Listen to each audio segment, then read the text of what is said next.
It is my pleasure to formally welcome you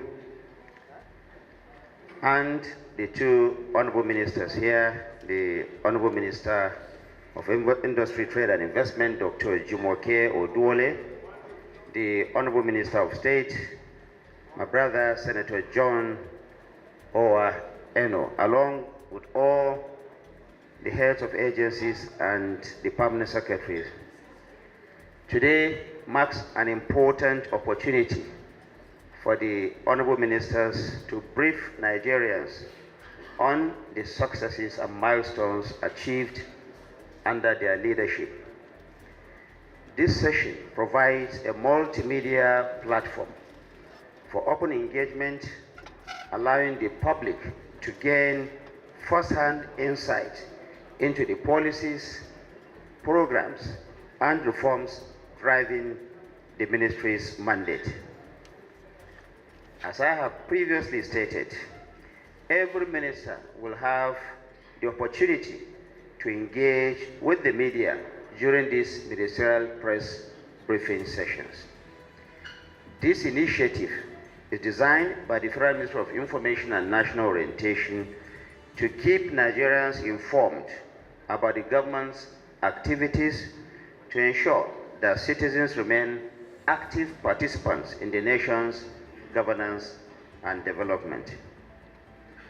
May I extend our heartfelt appreciation to the media for your dedicated coverage, as always, of the ministerial press briefing sessions.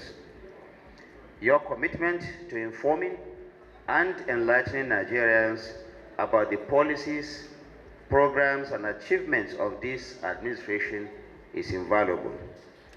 The media remains a vital pillar in our democracy by ensuring that the people remain informed, engaged, and empowered to participate actively in the governance process. Now, the media, it's truly a pleasure to be here to brief you about some of the things we've been able to achieve in the last 100+ days, and in addition to what Mr. President has been doing since May of 2023. Now, we all know that the 8-point agenda, this ministry sits squarely within item 7 of the 8-point agenda of accelerating economic diversification.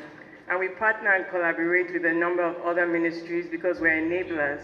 So we work with Ministry of Agriculture, Ministry of Arts and Creative Economy, Ministry of Communication, Innovation and Digital Economy, a whole host of other ministries as well, health, just to enable and to make sure that investments, industry, trade happens within this economy. And what that means is that this ministry facilitates the development of Nigerian businesses, regulatory-wise, policy-wise, for them to be able to thrive. I'd like to say a bit about the ministry this morning. Just under 2,000 people work in the Federal Ministry of Industry, Trade and Investment. About 1,100 are based in Abuja, and we have about 800 around the country. I would mention some of the departments, both whether investment promotion, the trade department, industrial departments, inspectorates, a whole slew of professionals working to deliver this work for Nigerian people. So that's the mandate and that's the role. I'll just brag a bit and say that this ministry was the first, next slide please, to hold a strategic retreat in 2025. And we committed to 3 things. We were committed to our mandate, and that what I mean by retreat, the directors and the agencies, about 20 agencies and offices under this ministry is quite a big one. We were committed to our mandates. We identified 3 strategic priority projects that we will deliver under the CDC, that's the Central Coordination Delivery Unit, and we identified the budget item that is allocated to that. And what this means is that we're geared up for efficiency and transparency in delivery because we know where the funding is coming from, we know what it is we're going to do, and we know how it fits into our mandate and Mr. President's 8-point agenda. So we have that clarity. As the Honorable Minister of Information said, 2025 is an inflection point, and Mr. President has made that clear that this is the year to really galvanize all the reforms that have been done since his arrival and take it forward.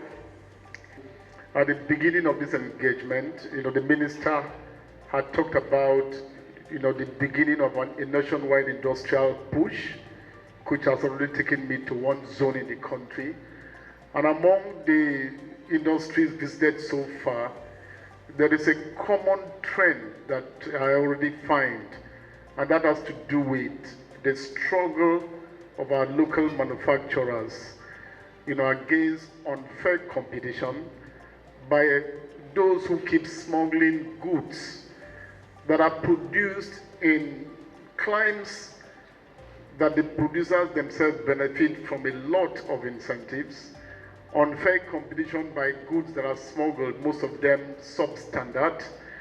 And that is one of the reasons for the inauguration of the Industrial Revolution Work Group, which is a one-stop group, setting that has in it, officials of the customs, finance, all related and relevant agencies that I think that you don't need to go too far to try to provide some common solutions to the challenges that manufacturers and industrialists are facing.